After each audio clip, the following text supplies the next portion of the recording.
Assalamualaikum warahmatullahi wabarakatuh. Perkenalkan, nama saya Yoga Romansyah dari kelas 1C NIM 104. Saya di sini akan menjelaskan bagaimana manusia itu bisa melihat. Secara singkatnya, manusia itu bisa melihat berawal dari adanya energi stimulus yang berupa cahaya. Kemudian ditangkap oleh sensori reseptor sel yang berupa alat indera. Alat inderanya itu seperti mata. Kemudian ada sensori neuron. Sensori neuron ini seperti kornea, kemudian ke pupil, udah ke pupil langsung ke lensa, kemudian ke bintik kuning dan retina, kemudian ke impuls sensori, kemudian ke cerebrum atau otak. Disitulah baru manusia itu bisa melihat.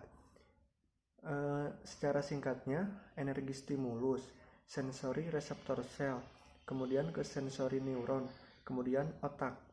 Nah, secara singkat yang tadi, menurut saya seluruh sistem sensori sama seperti ini, tetapi dibedakan sesuai dengan stimulus yang diterima oleh panca indera.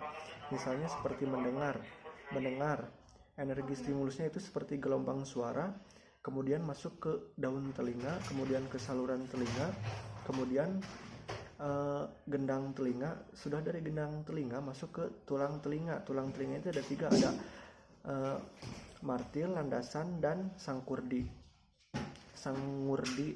Kemudian ke rumah siput atau koklea, kemudian ke organ korti, lalu ke saraf. Seperti itu. Dan yang lainnya pun hampir sama seperti itu. Adanya dari energi stimulus, sensori reseptor sel, sensori neuron, dan otak. Terus buat nomor 2-nya yang sistem endokrin adalah sistem kontrol kelenjar tanpa saluran yang menghasilkan hormon atau terjadinya sirkulasi melalui darah untuk mempengaruhi organ lainnya.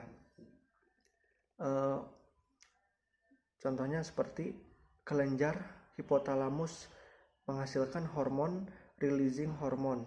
Kemudian ada kelenjar tiroid dan paratiroid menghasilkan paratiroid hormon. Kemudian kelenjar adrenal menghasilkan kortikoid hormon dan adrenalin hormon. Kemudian ada kelenjar pankreas, hormon insulin dan glukagon. Kemudian ke kelenjar ganod atau kelenjar kelamin menghasilkan hormon kelamin. Kemudian ada kelenjar pineal menghasilkan hormon timosin. Kemudian ada kelenjar timus menghasilkan timosi, dan ada kelenjar hipofisis. Kelenjar hipofisis ada hormon adrenokortikotropik dan thyroid stimulating hormone, follicle stimulating, luteinizing hormone, kemudian hormon pertumbuhan, hormon releasing hormon, dan prolaktin hormon. Mungkin cukup sekian.